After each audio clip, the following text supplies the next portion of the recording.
99% মানুষ জানে না কাঁঠালের বিচি থেকে এক ধরনের বিশেষ তেল বের হয় যেটা মাখলে কালো মানুষের ধবধবে ফর্সা হয়ে যাবে। কাঁঠালের বিচির বিশেষ তেলটা বাজারের থেকে কিন্তু অনেক চড়া দামে কিনতে হয় আর এটা কিন্তু বিদেশেও রপ্তানি করা যায়। বাইরের দেশগুলোতেও কাঁঠালের বিচির ব্যাপক চাহিদা রয়েছে। এটা দিয়ে যে বিশেষ তেল তৈরি করা হয় সেটা দিয়ে গায়ে ডলা দিলে মানুষও ফর্সা হয়ে যাবে 7 দিনে।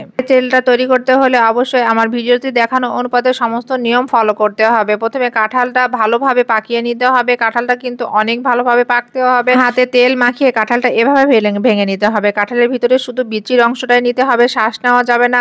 এভাবে কাঁঠালের ভিতর থেকে বিচি বের করে নিতে হবে। কাঁঠালের যেহেতু বেশি পেকে গেছে এই কাঁঠালটা কিন্তু খাওয়া যাবে না। কাঁঠালটা অবশ্যই বেশি পাকিয়ে নিতে হবে। আর আমি যে কাঁঠালের বিচিটা বের করেছিলাম সেটা ভালোভাবে ধুয়ে 3 দিন রোদে শুকিয়ে নিয়েছি। খোসা ছাড়ানোর জন্য এভাবে হালকা করে চাপ দিয়ে ধরলে দেখেন খুব সুন্দরভাবে বিচিটা থেকে খোসার অংশটা আলাদা হয়ে যাচ্ছে। যদি কাঁঠালের বিচি রোদে শুকানো যায় তাহলে আর কাটা লাগবে না। হাত দিয়ে ধরলে কাঁঠালের বিচি খুব সহজে আলাদা করা যায়। এখন এই কালো অংশটা সহ কাঁঠালের বিচি একটা শিলের করে দিয়ে কিছুটা থেতলিয়ে নিতে হবে। এটা আপনারা কেটেও নিতে পারেন, তবে থেতলিয়ে নিলে এর যে উপকরণটা আছে উপকারী সেটা বের হবে ভালোভাবে। আর এখন আরো কিছু কাঁঠালের বিচি আমি এভাবে টুকরা টুকরা করে কেটে নিচ্ছি। ঠিক 2টা রকম করে কাঁঠালের বিচি কেটে নিতে হবে। এখন একটা চুলাইতে পাত্র বসিয়ে পাত্রের মধ্যে কাঁঠালের বিচি দিয়ে হালকা আঁচে সময় ধরে নাড়াচাড়া করতে হবে। আর এখানে আমি একটু মিডিয়াম হিটে রেখে কাঁঠালের বিচিটা নাড়াচাড়া করছি। এটা অবশ্যই ভাজা ভাজা করতে হবে। যত ভাজা ভাজা করবেন এটা থেকে তত ভালো বেশি উপাদান বের হবে। আর এখানে আমি একটা বিশেষ তেল ব্যবহার করছি। এই তেলটা দিয়েই কিন্তু কাঁঠালের বিচি থেকে তেল উঠানো যাবে। এখানে বিভিন্ন ধরনের তেলের মিশ্রণে আমি এই তেলটা তৈরি করে নিয়েছি।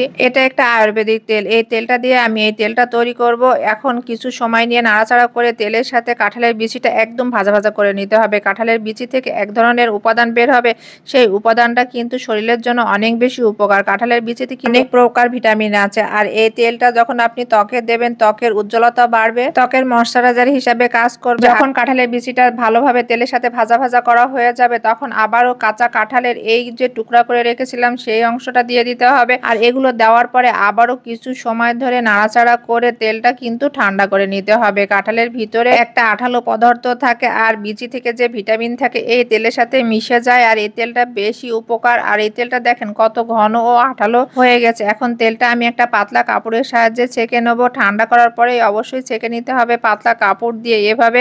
আর তেলটা দেখেন ভিতর থেকে কতটা চাপ দিলে অনেকটাই তেল উঠে এসেছে। আমি যে তেলটা ব্যবহার করছি সেই তেলটা দ্বিগুণ হয়েছে। এই তেলটা নিয়মিত মাখলে কালো কুচকুচে মানুষ 7 দিনে ফর্সা হয়ে যাবে। কাঁঠালের সিজনে কাঁঠাল ফুরিয়ে যাওয়ার আগে অবশ্যই এই তেলটা তৈরি করে নেবেন। এই তেল কিন্তু শরীরের জন্য অনেক বেশি উপকার। আমি যে তেলটা ব্যবহার করেছি সেটা না করে এখানে কিন্তু খাঁটি নারিকেল তেলও ব্যবহার করতে পারেন, তাতেও কিন্তু তেলের গুণাগুণটা একেবারেই ঠিক থাকবে। ধন্যবাদ, সবাই ভালো থাকবেন। আবার দেখা হবে নতুন কোনো রেসিপি নিয়ে। আল্লাহ হাফেজ।